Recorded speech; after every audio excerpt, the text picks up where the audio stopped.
Ассаламу алейкум рахматуллах ва баракатуху. Құрметті оқырмандар, құрметті достар. Қалдарыңыз қалай? Бүгінгі күндеріңізді қалай өткізіңіздер иншалла. Біз уәде бергендей, иншалла, бүгін барынша керемет бір эфир болуына иншалла бір әрекет жасап жатырмыз, әрекет етеміз. Барынша сіздерге пайдалы эфир яғни жасауымызға және ислам шеңберінде сол айтатын тақырыбымызды Аллах Тағала Құранда не деп айтты, пайғамбарымыз хадистерінде не деп айтты, осы уақиғалармен иншаллах осы ризық несібеге байланысты үлкен кең жағы ауқымда сондай бір сондай тақырыпта сөз қозғайтын болатынбыз. Иншаллах, қалдарыңыз қалай? Амансыздар ма? Енді маған қатты бұлай сын көзбен қарамай қойыңыздар. Өйткені мен бірінші рет емес, енді осы жаңадан осы салаға, блогерлік салаға жаңадан келгенді сіздер білесіздер. Кішкене жаңағы шала болып қалуы да мүмкін, кішкене қысылып қалуым да мүмкін, бірақ сол кезде маған кішкене поддержка беріп қойсаңыздар, мәке, давай алға деп, иншаллах біз шаба береміз Құдай қаласа. Құрметті достар, өткенде сіздерге сұрақ қойған болатын, бай болу артық па, әлде кедей болу артық па деп сұрақ қойған болатынымыз. Комментарияға көпшілік адам бай болу артық деп жазыпты. Енді почти 100% адам жазған ғой, бай болу артық деп. Дұрыс, иншалла, бұл бай болуды таңдаған негізінде артық. Бай болудың пайғамбарымыз саллаллаху алейхи уассалам бір сөзінде айтқан, берген қол алған қолдан артық деп айтқан. Бай адам береді, кедей адам алады. Соны пайғамбарымыз алудан беру артық деп айтқан. Сол үшін де дұрыс қой, енді бай болса, иншаллах, ол қолындағын аямай береді. Егер кедей болса, жоқ болса, ол бере алмайды. Сол үшін, иншаллах, бай болған артық. Исламда байлық та, кедейлік те бұл ұят емес. Біреулер жағы мен кедеймін, мен ұяламын, жағы сондай бір орталарға баруға ұяламын, өйткені мен дүнием жоқ, менің киімім анандай, менің киімім простой, менің телефоным простой деп жағы ұялып, сол кей орталарға бара алмайтын адамдар да болады. Біз ондай болмауымыз қажет. Пайғамбарымыз саллаллаху алейхи уассалам, Аллах субхану тағала Құранда ризық несібеде біріңді біріңнен артық етемін деп айтқан. Сол үшін де байлығына шүкір етіп, кедейге көмек қолын созады. Кедей кедейлігіне сабыр етіп, барды қанағат тұтады. Бізге қолымызға Аллах субхану тағала дүние берді ма, соны ұстап қалуымыз қажет. Кез келген адамның несібесі бар. Пайғамбарымыз айтады, әркімнің басына, тағдырына ризық несібе жазылған дейді. Соның ең соңын көрмейінше ол адам дүниеден өтпейді. Яғни сіздің Аллах Тағала тағдырыңызға мол ризық болсын, қандай ризық болсын, ризық несібе жазылма, міндетті түрде оны көресіз. Бірақ біз сол ризық несібені ұстап қалуымыз қажет. Мысалы, қараңыздар, неге біз байымаймыз? Анаған барамыз, наған барамыз, ана курсқа қатысамыз, бірақ байып атқанымыз шамалақ. Дұрыс қой? Көпшілігіміз ойлаған, діттеген мақсат армандарымызға кейде жете алмаймыз. Себебі қараңыздар, бірінші, шүкіршілік дейді. Алланың бізге берген нығметіне шүкіршілік етпейміз. Кейде шүкіршілік етпейміз. Мысалы, қараңыз, мына жігіт iPhone ұстап алған, менің подружкам, менің досым iPhone ұстап алған. Неге мен қолымда Samsung, неге мен қолымда Redmi, неге мен қолымда простой телефон деп өзімізді жеп қоямыз. Алланың бізге берген нығметін сезінбейміз. Не сияқты ғой бұл? Құранда пайғамбарымыз саллаллаху алейхи уассалам айтады, өздерінен көп берілгендерге емес, аз берілгендерге қараңдар дейді да. Сонда Аллах Тағаланың сендерге нәсіп еткен нығметтерінің қадір қасиетін білесіңдер дейді. Не сияқты ғой, жаңағы Сақып деген бір кісі, сондай бір кісі болғанда, дүние жинамаған, кедей болады. Қартайған шағында кедейлікті көріп, жаңағы киетін аяқ киім жоқ қой, аяқ киім жоқ. Көшеде жаңал аяқ жаяу келе жатса, аяғына тас батады. Сөйтіп күйінеді бұл. Ай қабаттен, ай неге мен кедей болдым, неге мен дүнием жоқ деп қатты күйінеді. Сол кезде алдынан бір аяғы жоқ мүгедек кісі жаңағы таяққа, екі таяққа сүйеніп келе жатады. Әлгі кісі соны көріп қарап тұрып Аллаға тәубе етеді ғой.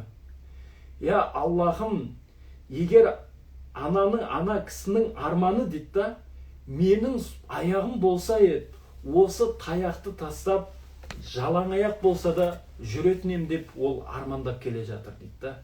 Сол кезде мен тәубеме келдім дейді. Яғни, қараңыздар, өзіңізден бай адамға емес, өзіңізден бай адамға емес, өзіңізден жағдайы төменірек адамға қарасаңыз, сонда Алланың берген нығметін сезінесіз, сонда шүкіршілік етесіз.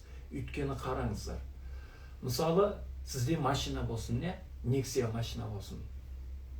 Бір джиппен алдыңызға, яғни біз досыңызда болсын, басқа біреуде болсын, джип машина бар.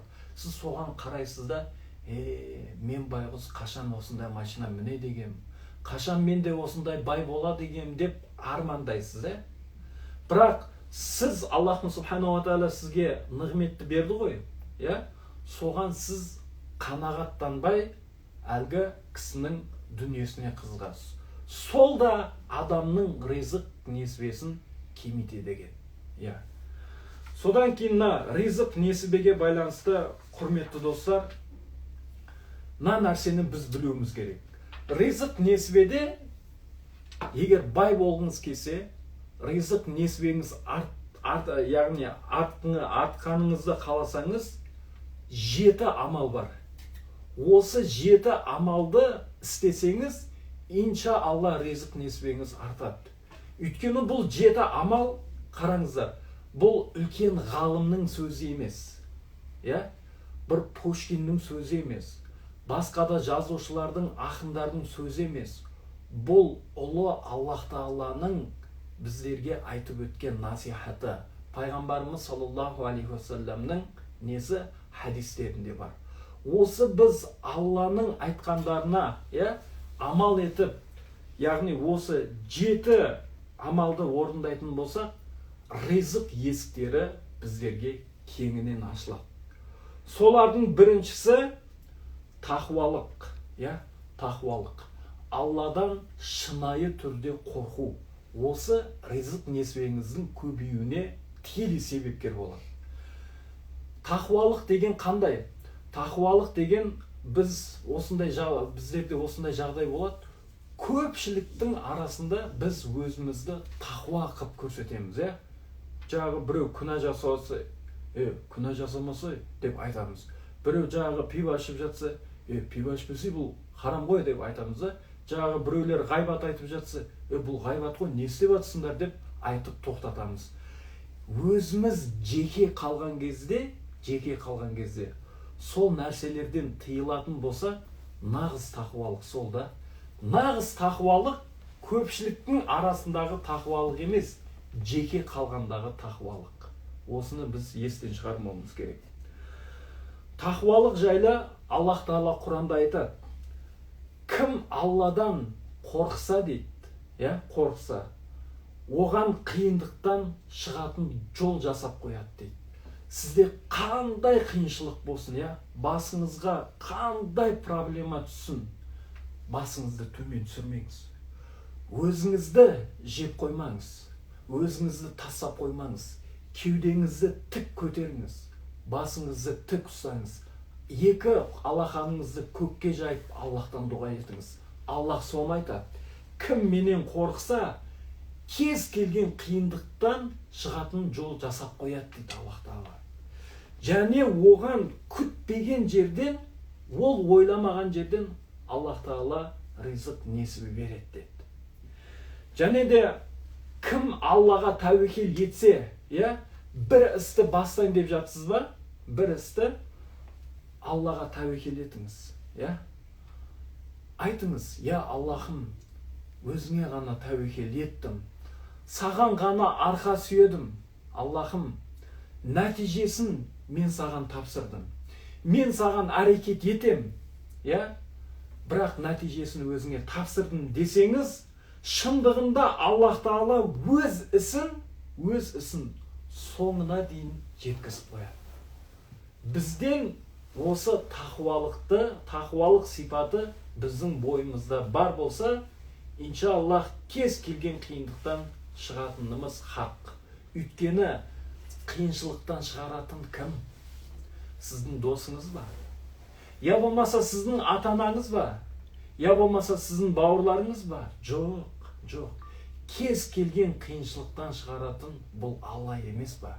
Сізді де, бізді де жаратқан. Бүкіл әлемнің Раббысы Аллах Тағала айтып жатыр ғой. Сен маған арқа сүйе. Сен маған тәуекел ет. Сен ісіңді маған тапсыр. Нәтижесін көресің деп Аллах Тағала айтып жатыр. Сол үшін тақуалықты, құрметті достар, біз қолға алуымыз қажет. Содан кейінгі нәрсе туған туыстармен жақсы қарым-қатынаста болу. Туған туыстармен жақсы қарым-қатынаста болу, бұл да сіздің ризық несібеңіздің көбеюіне алып келеді. Біреулер айту мүмкін шығар, ой, ол жоқ, өзі бастады, өзі қырылғанбыз уақытысында, мені жамандаған, ұрысып қалғанбыз, қазір араласпаймыз деп ойлайтын шығарсыз. Жоқ, олай емес. Сіз араласыңыз. Алла разылығы үшін араласыңыз туған туыстарыңызбен. Өйткені пайғамбарымыздың хадисінде бар, кімде-кім ризық несібесінің молаюын, әрі өмірінің ұзақ болуын қаласа, туыстармен қарым-қатынасты үзбесін деген. Сол үшін, құрметті достар, ағайын туысқан бауырлармен араласу сіздің тікелей ризық несібеңіздің көбеюіне және өміріңіздің ұзақ болуына алып келеді. Үшінші, бұл истиғфар. Яғни Аллаху субхану ва тағалаға көп Аллах Тағалаға көп салауат айту, истиғфар айту. Аллахумма астағфируллахал азим аллази ла илаха илля хувал хайюл қайюм ва атубу илейх. Осы истиғфарды иншаллах күнделікті бір 100 марта айтыңызшы, осы истиғфарды. Сіздің тікелей бай болуыңызға осы истиғфар септігін тигізеді. Иншаллах скриндап қойдық. Жаңағы истиғфарды осыны өздеріңіз скриндап алсаңыздар болады. Истиғфар. Осы истиғфарды күніне 100 рет айтыңыз, Аллах Тағала ризық несібеңіздің молаюын иншаллах, яғни ризық несібеңіз көбейеді. Содан кейінгі нәрсе, бұл дұғаны көбірек жасау. Дұғаны көбірек жасау. Біз өкінішке орай кейде Аллаға дұға жасауды кейде ұмытып кетеміз. Кейде біз дұғаны Алладан емес, адамдардан сұрап кетеміз. Кейде өлген нәрселерден сұрап кетеміз. Кейде сондай нәрселер болады, Алланы ұмытып, басқа нәрселерден сұрап кетеміз. Бұл нәрсе дұрыс емес екенін біз де сіз де білеміз барлығымыз. Сол үшін дұғаны тек қана Алладан сұрағанымыз абзал болады. Дұғаны көбірек сұрау жайлап, Али радиаллаху анху жеткізген хадисте айтады. Пайғамбар Али радиаллаху анху бір кісіге айтады, мен саған пайғамбарымыздың саллаллаху алейхи уассаламның маған үйреткен сөздерді үйретейін бе деген кезде айтады, үйрет дейді. Егер сенің таудай қарызың болса да, сол дұғаны күнделікті айтып жүретін болсаң, Аллах Тағала ол дұғадан құтқарады дейді. Яғни сол дұғада айтады пайғамбарымыз: Аллахумма кфини би халалика ан харамик ва аунини бифадлика амман сивак деп айтады. Я Раббым, мені халалға қанағат етіп, харамдардан сақтанатын ете көр. Және ұлылығымен сенен басқаға мұқтаж болудан сақтай көр деп азанда кешке осы дұғаны үнемі айтып жүретін болсақ, иншаллах сіздің қарыздан құтылуыңызға үлкен пайдасын тигізеді. Осындай нәрселерді біз, достар, көбірек істеуіміз керек. Ризық несібеміздің осы мен қазіргі айтатынымды мұқият тыңдаңыздар, ол өте сіздерге керек болады. Ризық несібеміздің кемеюіне, ризық несібеміздің азаюына септігін тигізетін нәрселердің ең үлкені сіздің жасаған күнәңіз. Сіз күнә жасайсыз ғой, ризық несібеңіз кемие береді. Күнәні қаншалықты көп жасасаңыз, соншалықты ризық несібеңіз кемиеді. Сол үшін жасаған күнәңізға үнемі тәубе етіп жүріңіз. Сіздерге қазір мен зор бір мысалы көрсетем. Құранда Аллах Тағала баурап алған дақ деп айтады. Адам күнә жасайды, егер күнәға тәубе етпесе, жүрегіне дақ түседі. Егер тәубе ететін болса, сол дақ кете деген. Мен сіздерге қазір сызып көрсетейін. Қараңыздар. Мынау жазам екен? Мынау адамның жүрегі деп алайық. Қараңыздар, адамның жүрегі. Адамның жүрегі тап-таза. Қараңыздар, ештеңе жоқ, Адам бір күнә істесе, сол жүрекке бір дақ түседі деген, мынандай. Бір күнә істесе. Егер сол күнәға тәубе етсе, Аллахым, мен кеше бір күнә жасап қойдым, сол күнәма тәубе еттім, мені кешір десе, сол дақ кетеді. Міне, дақ қалмайды. Егер тәубе етпей, күнә жасаса, дақ келеді.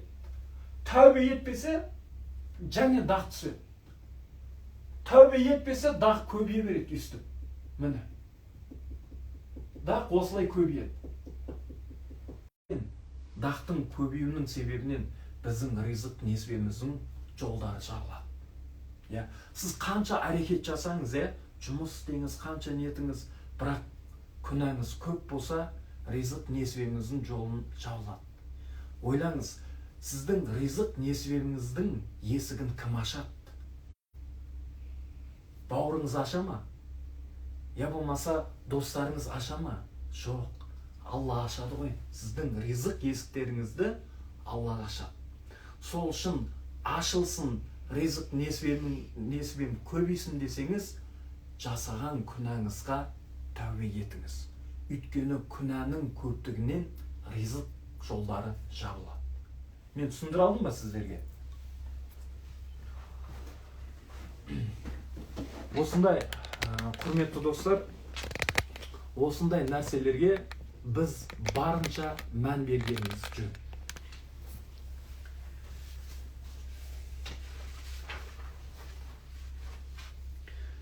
Жаңа біз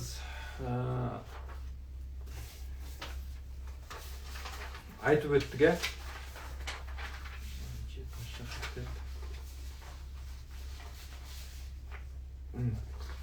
истигфар, тәуекел, құрметті достар, содан кейін ризық несібеміздің көбеюіне байланысты адамда тәуекел болу керек. Адам тәуекелшіл болу керек. Кез келген нәрседе тәуекел етуіміз керек. Құранда Аллах Тағала ол жайлы айтады.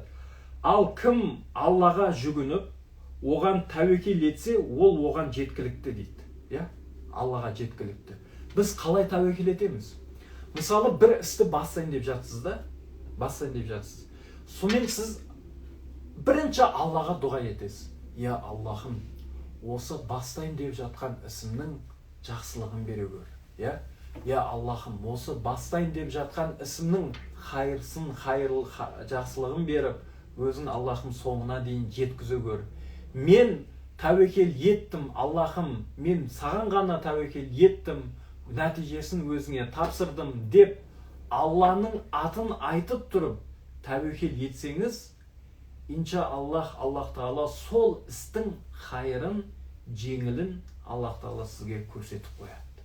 Біз тәуекел етуден кейде қорқамыз. Бола ма, болмай ма, қалай бола деген, ақшам жетпей қала ма, банкрот болып қалам ба деп қорқамыз да Алланы еске алмаймыз. Алланы еске алмағаннан кейін Аллах субханала ва тағала сол ісіңізді Аллах Тағала соңына дейін жеткізбейді. Өйткені сіз оны өз мойныңызға алып, мен өзім істеймін, мен өзім қатырып қоям, үйтіп қоям, бүйтіп қоям деп Алланы ұмытып кетеміз кейде. Сол үшін Алланы ұмытпай, Аллаға тәуекел етіп қадам басатын болсақ, 100% оның жемісін көресіз. Біз сол нәрселерді істемейміз ғой. Сол нәрселерді істемегеннен кейін ісіміздің нәтижесін біз көрмейміз. Егер сол нәрселерді жүрекпен, шын жүрекпен істейтін болсақ, иншаллах сол ісіміздің жемісін көреміз. Содан кейін садақа жасау. Садақа жасау да сіздің ризық несібеңізді көбейтеді. Арыс мешітіне, мысалы, садақа жасап жатқандар бар. Алла разы болсын. Садақа жасап жатқандарға Алла разы болсын. Құран-ы Кәрімде Аллах Тағала айтады: сендер не жұмсасаңдар да ол оның орнын толтырады дейді. Сіз ойлап қалмаңыз, мен беріп жатырмын, енді кеміп қалды ғой деп ойламаңыз. Аллах Тағала еселеп сол кеткен садақаның орнын толтырып тастайды. Аллах Тағала қай жақтан ризық несібе келетінін сіз білмейсіз. Және ол сіз ойламаңыз, қай жақтан келетінін де ойламаңыз. Аллах Тағала сондай жомарт, Аллах Тағала сондай раззақ, қалай ризық несібеңіздің көбейіп кеткенін өзіңіз де байқамайсыз. Сол үшін біз садақаны шын жүрекпен Алла разылығы үшін беру керек та. Жаңағы хадис бар ғой, оң қолың берген садақаны сол қолың білмесін дейді. Жаңағы біз кейде айтып жүреміз да мынандайша: ой, мен бүгін садақа бердім, анаған барамыз, мен бүгін ой садақа бердім, наған барамыз, мен бүгін садақа бердім, наған барамыз, бүгін садақа бердім. Жоқ, айтпаңыз. Садақа бергеніңізді ешкімге айтпаңыз. Алла разылығы үшін беріңіз, болды. Садақа бердіңіз ба, ұмыттыңыз, болды. Оң қолмен бердіңіз ба, даже сол қолыңыз білмеу керек садақа бергеніңізді. Сонда Алла разылығы үшін берілген садақа болады. Аллах Тағала жаңа Құранда айтты ғой, сендер не жұмсасаңдар да Аллах Тағала оның орнын толтырады дейді. Сол үшін кеміп қалады-ау, садақам берген ақшамның орнын қалай толтырам деу, ондай нәрсеге бармаңыз, ондай нәрсе ойламаңыз. Осы садақа да сіздің өміріңіздің ұзақ болуына, ризығыңыздың көбеюіне тікелей септігін тигізеді. Содан кейін Алланың нығметіне шүкіршілік ету. Аллах субханала ва тағала шүкіршілік етсеңдер, сендерге оны міндетті түрде арттыра берем деп айтады. Шүкіршілік етсеңдер, міндетті түрде арттыра берем деп айтады. Құрметті достар, құрметті оқырмандар, мен бұл жерде тыңдап жатсаңыздар, мен тек қана Құран, хадистен айтып жатырмын. Енді Құран, хадисте айтылған нәрселер өтірік болу мүмкін ба? Жоқ, өтірік емес. Алланың сөзі өтірік деп кім айта алады? Пайғамбардың сөзі өтірік деп кім айта алады? Өтірік емес. Біз айтқан нәрсеге амал етсек, діттеген мақсатымызға, алға қойған арманымызға міндетті түрде жетеміз. Сол үшін біз қолымыздан келетін нәрсе тәуекел етейік, және Аллаға арқа сүйейік. Мынандай құрметті достар, қараңыздар,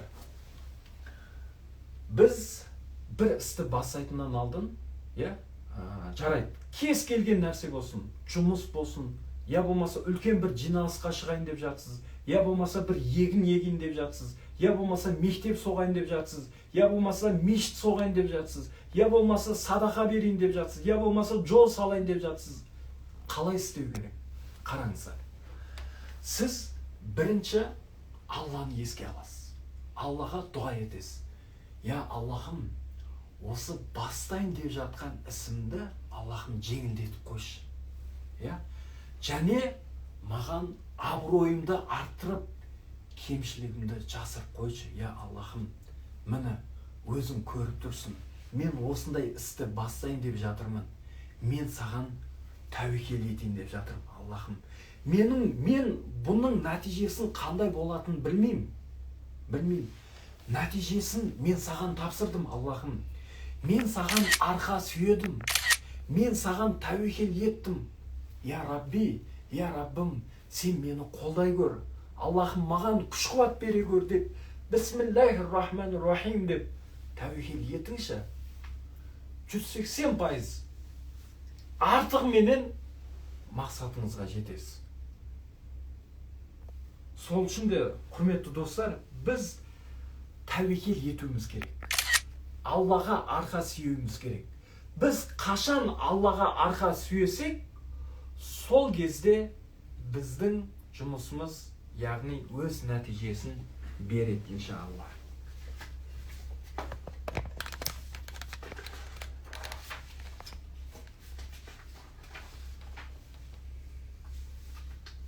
Содан кейін, құрметті достар, баршаңызға Алла разы болсын. Мынау таңертең Құранға қатысып жатқан мұсылман бауырлар, Алла разы болсын баршаңызға, достар. Өйткені мен сіздерге өте ризамын.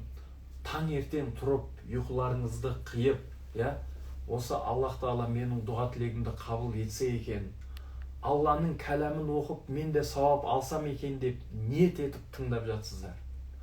Алла баршаңызға разы болсын. Баршаңыздың Аллах Тағала дұға тілектеріңізді қабыл етсін, иншалла. Және де айта кететін нәрсеміз, құрметті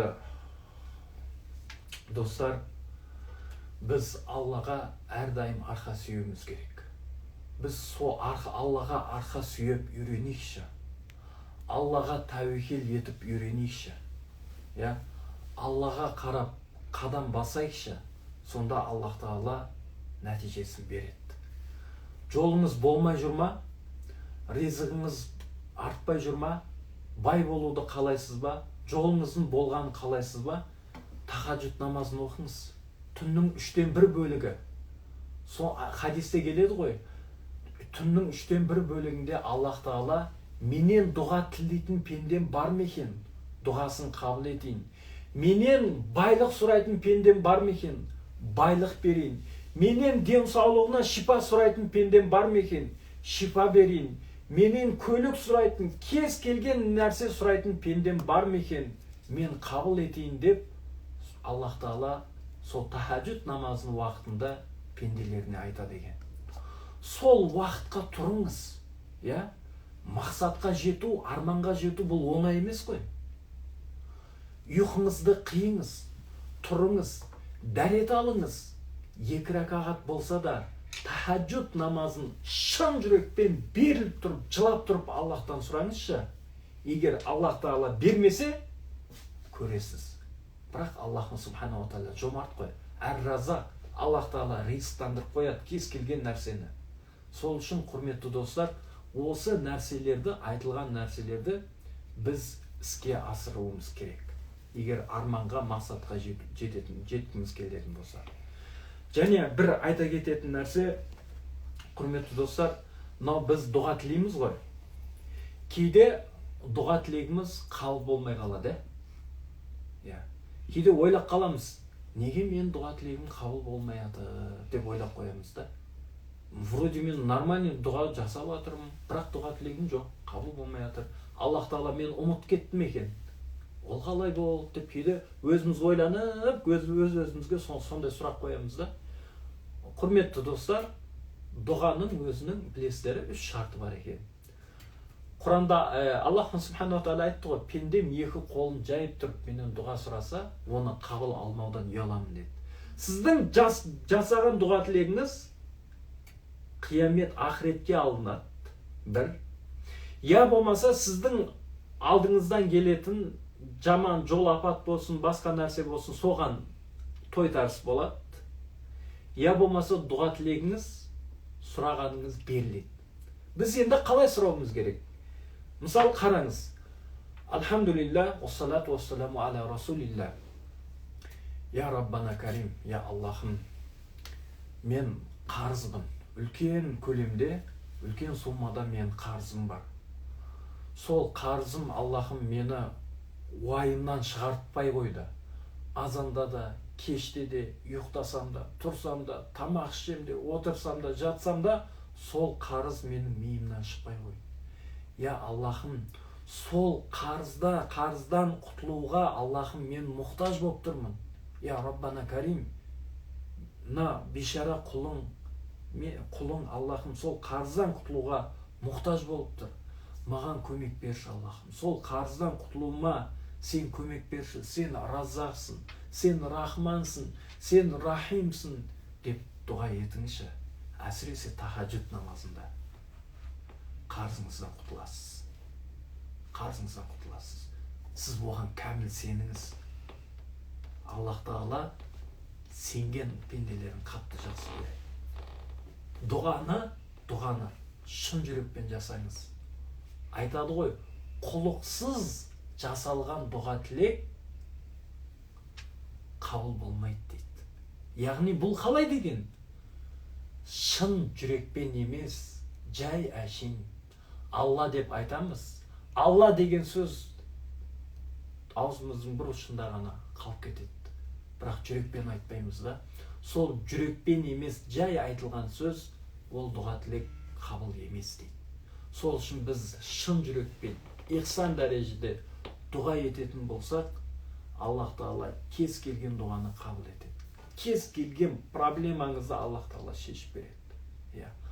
Мүмкін адам шеше алмайтын шығар. Шеше алмайды да адам проблеманы. Бірақ адамдардың Раббысы Аллах Тағала сол проблеманы шешіп береді. Біз барлығымызды Аллах Тағала махаббатпен жаратқан. Барлығымызды. Аллах Тағала мені де, сізді де барлығын жақсы көреді. Барлығын жақсы көреді. Пайғамбарымыздың атақты керемет хадисі бар ғой. Жаңағы талпа соғыстан келген жаңағы дұшпандардың несін адамдарын қоршауға алған кезде бір ана өз баласын іздеп жүр дейді қатты. Балдарын тауып алады ғой. Балдарын құшақтап, сүйіп, жаңағы аймалап жатыр дейді да. Сонда пайғамбарым сахабаларға айтады: мен егер мына әйелге айтсам, балдарымды отқа тасса десем, тастай ма дейді. Жоқ, тастамайды дейді. Неге? Өйткені ол ана ғой, ана. Ол баласына деген ананың махаббаты. Өзі мүмкін отқа түсу мүмкін, бірақ баласын тастамайды. Бұл Алланың 100 рахымының ішіндегі, яғни Аллах Тағаланың 99 рахымы өзіне алып қалды, ақыретке алып қалды 99 рахымын. Бірақ рахымын Аллах Тағала жерге түсірді. Сол ананың баласына деген махаббаты сол бір рахымның ішіндегі махаббат қой. Аллах Тағала өз пенделерін оңайлықпен Аллах Тағала азаптамайды. Өйткені 99 рахым бар ғой Алланың. Сол үшін біз сондай Алланы рахымды, мейірімді, дұғаны қабыл алушы деп ойласақ, солай дұға ететін болсақ, Аллах Тағала біздер үшін солай болады. Аллах айтады ғой, кім мені қалай ойласа, мен оған солай болам дейді. Егер мені рахымды деп ойласаңыз, мен саған рахымдымын дейді. Егер мені қаһарлы деп ойласаңыз, мен саған қаһарлымын дейді. Сол үшін Алланы қаһарлы емес, рахымды, мейірімді деп ойлайық, құрметті достар. Осы жерде және керемет бір хикая айтып кетейін, құрметті достар. Осына назар салып тыңдасаңыздар, барлығымызға керемет бір не береді, пайда береді. Малик ибн Динар деген үлкен ғалым кісі болады. Енді әркім дінге әртүрлі жолмен келеді. Мысалы қараңыздар, біреулер жаңағы қатты соққыға жығылғаннан кейін тәубесіне келіп дінге келеді. Біреулер жаңағы қатты қиналғаннан кейін соның артында дінге келеді. Себебі әртүрлі. Сол Малик ибн Динар айтады, өзінің дінге келуінің себебін айтады. Мен бұны айтып жатқан себебім, бұның артында сіз сондай керемет ғибрат алатын жағы нелер жатыр, пайдалар жатыр. Соңына дейін тыңдаңыздар. Малик ибн Динар айтады, мен кезінде атақты ұры едім дейді. Ұрлықпен айналысатын едім дейді. Бір күні магазин, дүкенге бардым дейді. Дүкенге әдеттегідей ұрлау үшін дүкенге кірдім дейді. Кірсем бір кісі дүкеншіге жалынып тұр дейді. Дүкенші, сатушы, мынау берген кәмпиттің үстінен бір 5-6 кәмпит қосып беріңші. Сатушы деп жалынып жатыр дейді. Менің кішкентай бір қызым бар, соған бір қосымша 5-6 кәмпит алып барсам, қатты қуанып қалады деп, қатты жалынып тұрғанын көреді. Әлгі Малик ибн Динар айтады, маған қатты ой кетті дейді. Қарап тұрдым дейді. Өзі ұры ғой. Қарап тұрдым дейді, ойладым дейді. Менің де осындай балам болса, менің де осындай қызым болса, мен де қызыма, балама осындай кәмпит алып барып берсем, қатты қуанар еді ғой деп қатты армандай ойлайды. Енді ол кісіге қайдан қызым берсін? Енді ұры болса өзі. Сөйтіп уақыт өте әлгі кісі ұрлығын тастап адамдармен араласа бастайды. Дүкенге, жағы саудаға барып, саудагерлікпен айналысады. Сатады, үйтеді, бүйтеді, әйтеуір бір күні бір қызға үйленеді. Үйленіп, көп ұзамай олар балалы болады. Қыз туылады. Қызының атын Фатима деп ат қояды. Сол Фатима соншалықты ақылды болып тез өседі. Әкесіне айтады. Бір күні қызымен бірге мешіттің алдынан бара жатыр дейді. Мешіттің алдынан өтіп бара жатқан кезде мешітте азан айтып жатыр дейді. Сонда әкем қызын қолынан ұстап, әке, осы адамдардың барлығы мешітке барады. Не істейді екен? Мені де алып кірші, әке, көрейінші деп қолынан сүйреп қоймай қойды дейді. Қолынан сүйреп еді дейді. Өмірінде бірінші марта мешітке кірдім дейді ғой, қызымды ертіп. Мешітке кіріп сәжде еттім дейді. Содан кейін бір күні ішіп отсам, арақ ішіп отсам, қызым айтады дейді, әке, сен сондай асқартаусың ғой, арақты тасташы, ішпеші әке деп жылап тұрып айтты дейді. Сонда қолына ұстаған бөтелкені алып жерге бір ұрып сындырдым дейді. Содан кейін ішпей кеттім дейді. Қызымның айтқаны соншалықты жүрегіме тиді, арақты ішпей кеттім дейді. Алла береді, Алла алады.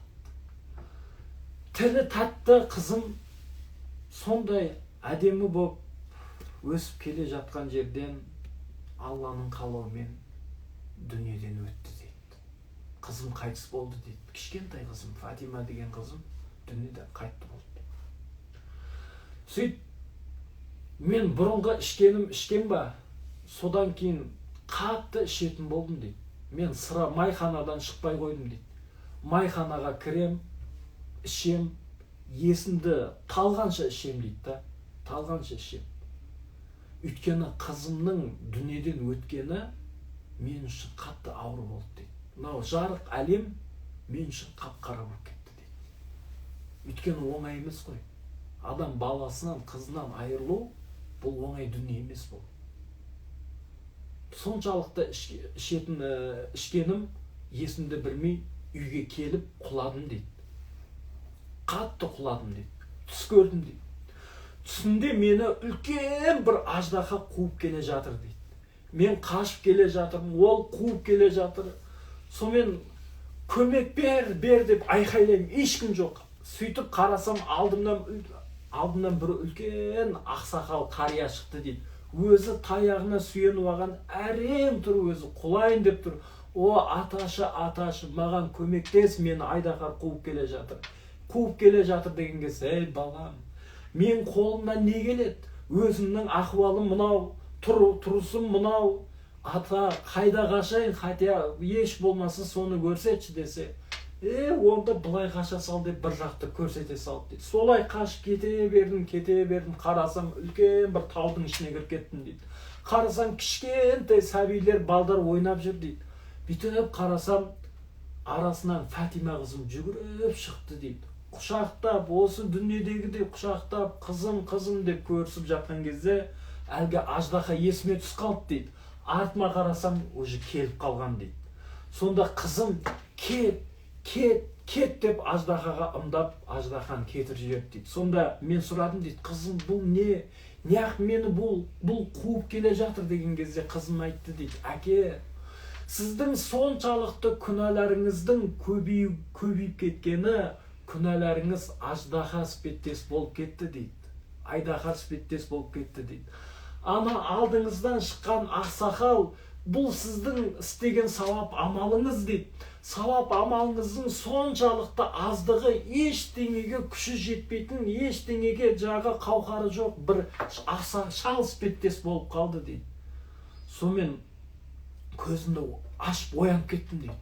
Қарасам түсім екен дейді. Содан кейін ғұсыл дәретімді алып мешітке қарап жүгірдім дейді. Намаз басымды сол жерде сәждеге тигізіп Аллаға дұға еттім дейді. Сол кезден бастап білім іздендім дейді. Сол Мәлік ибн Динар өз заманында, өз ғасырында анау деп қол созып көрсететіндей үлкен ғалым, ғұлама болып дүниеден өткен сол кісі. Сол кісінің басынан өткен уақиғасы. Бұдан алатын нәрсеміз, құрметті достар, біз күнәмізға мән беруіміз керек. Айттық қой, ризық несібенің жолдары сіздің күнәңіздің себебінен жабылады.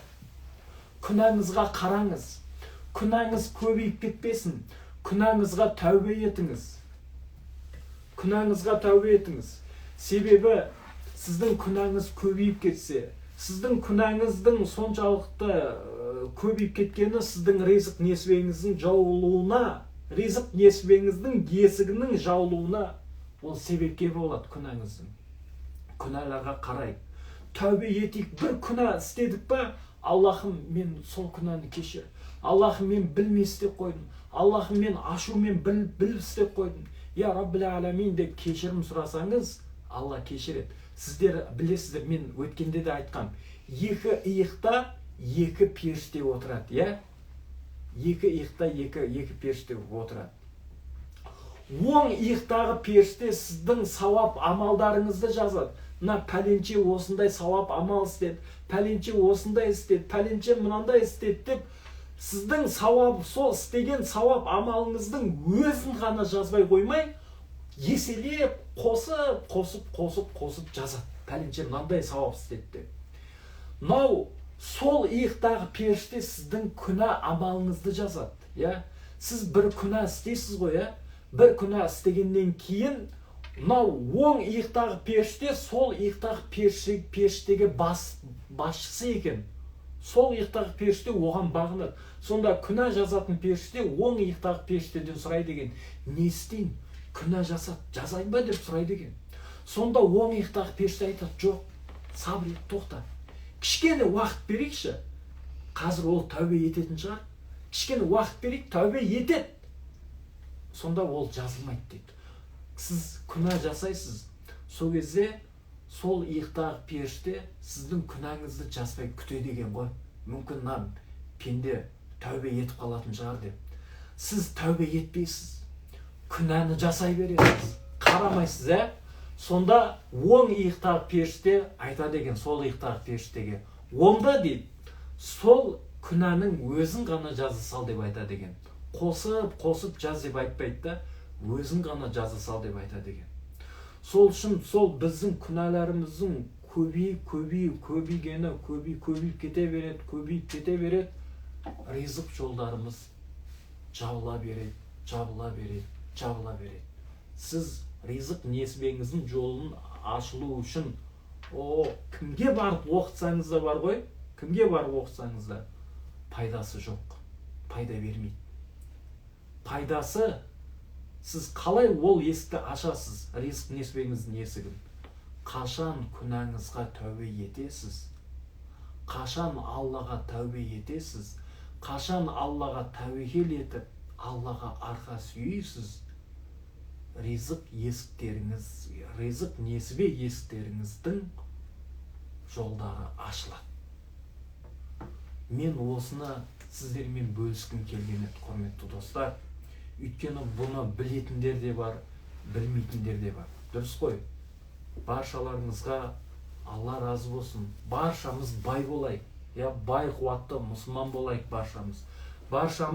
Баршамыз садақа алушылардан емес, садақа берушілерден болайық. Амин. Аллах Тағала нәсіп етсін соны. Баршамыз иншаллах сондай бір жомарт мұсылман болайық. Мешіт салатын, жол салатын, мектеп салатын, жағдайы төмен адамдарға көмектесетін сондай бір жомарт мұсылмандардан болайық, иншаллах. Аллах Тағала соны нәсіп етсін біздерге. Сол үшін, достар, біз сол нәрсеге жету үшін айтылған нәрселерге біз амал етуіміз керек. Истигфарды айтыңыз. Күніне 100 мәрте айтыңызшы. Астағфируllахал азим, аллади ла илаха илля хувал хайюл қойюму ва атубу илайх. Одан кейін салауат айтыңыз. Аллахумма солли аля Мухаммадин ва аля али Мухаммад. Кама соллайта аля Ибрахим аля али Ибрахим. Деп салауат айтыңыз. Истигфар да, салауат да сіздің ризық несібеңіздің көбеюіне тікелей септігін тигізеді, иншалла. Содан кейін қолыңыздан келсе, күндегі жатар кезде Уақиға сүресін оқыңыз. Уақиға сүресі де сіздің ризық несібеңізді арттырады. Себебі хадис бар, кімде-кім Уақиға сүресін күнде жатар кезде оқып жататын болса, ол таршылық, кедейлік көрмейді деген хадисте бар. Сол үшін Уақиға сүресін де қолымыздан келсе, иншаллах, оқып жүрейік, құрметті достар. Мынау күндеге таңертең азанда тұрып жатсыздар, Құран хатымға қатысып жатсыздар, Алладан дұға етіп жатсыздар. Аллахтың субхану ва тағала сіздердің жасаған дұға тілектеріңізді көріп тұр, және сіздердің Аллах Тағала жасаған дұға тілектеріңізді Аллах Тағала қабыл етеді. Бізден бір нәрсе, бізден шын жүрекпен жасау керек. Егер қолыңыздан келсе, жылаңыз. Өйткені көз жас, тамған көз жастың несі күшті болады. Құнары күшті, дұға тілегі күшті болады. Қолыңыздан келсе, жылап тұрып сұраңыз. Құранға қатысыңыз. Өйткені хадис бар, пайғамбарымыз айтады, таңертең ерте тұрған үмбетіме Аллахым өзің береке беру көр деп Алла Тағала дұға еткен үмбетіне. Яғни сіз барлығымыз таңертең ерте тұрып жатырмыз ба? Значит, біз пайғамбарымыздың дұға тілегіне ілініп жатырмыз. Және де сіз қараңыз, кімде-кім Құранды тыңдайтын болса, оған мол сауап жазылады дейді. Құранды әшейін тыңдағаныңызға мол сауап жазылады дейді. Және кімде-кім Құранды тилауат ететін болса, сол аят ертең ақыретте ол адамға куәгер болады дейді. Сол үшін таңертең бір тұрдыңыз ба, бұл ризық несібеңіздің ұлғаюына, артуына себепкер болады. Өйткені таңертең ерте тұрған адамның ризық несібесі артады. Бір, таңертең ерте тұрдыңыз, бұл бір. Екінші, ерте тұрып, Алланың кәләмі, Алланың Құранын тыңдадыңыз. Бұл екі. Әр әріпіне бір сауаптан жазылады сізге, иншалла. Сол, осы үлкен дұға тілектен кейін, сіз қол жайып дұға жасадыңыз. Бұл қабыл болады. 3. Таңертең біз 3 нәрсені істеп жатырмыз. Құрметті достар, 3 нәрсені. Енді біздің қолымыздан келетін нәрсе осы дұға тілекті шын жүрекпен ихсан дәрежеде жасаса, сол жеткілікті. Дұға тілеген кезде де жаңа айттық, құрметті достар, Аллахым, мен осы нәрсеге қазір мұқтаж болып тұрмын. Енді өзіміздің құл екенімізді білдіртейді, Аллахым, мен, мысалы қараңызда, сіз үй ала алмай жүрсіз, сіз былай сұрайсыз да, бірінші дұғаның әдептерін айтып жіберейін, бірінші қараңыздар. Алхамдулилля, уассалату уассаламу аля расулилля. Қазақшасы, Аллахым, барлық мақтау бүкіл әлемдің Раббысы 18 мың әлемді жаратқан Аллах Тағалаға мақтаулар болсын, мадақтар болсын. Содан кейін пайғамбарымыз Мұхаммед Мұстафа саллаллаху алейхи уассаламға салауаттар мен сәлемдер болсын деп айтасыз. Содан кейін өзіңіздің тілегіңізді айтасыз. Я Аллахым, я Раббана Карим, мен үйлі болуға, үй алуға Аллахым, мен мұқтаж болып тұрмын. Аллахым, сен барлығын көріп тұрсың, сен білесің, көрушісің, барлығын естіп тұрсың. Аллахым, мен үйлі болуға қатты мұқтаж болып тұрмын. Аллахым, нәсіп етші, үйлі болуыма нәсіп етші. Я Аллахым деп шын жүрекпен сұраңызшы. Алладан шын жүрекпен сұраңызшы. Нәтижесін көресіз.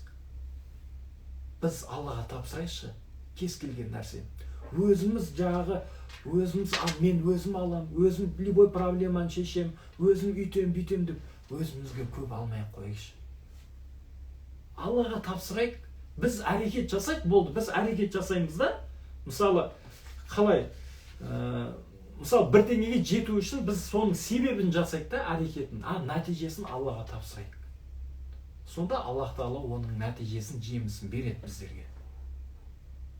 Осындай нәрселерді, иншаллах, біз, құрметті достар, көп істейтін болсақ, осындай нәрселерді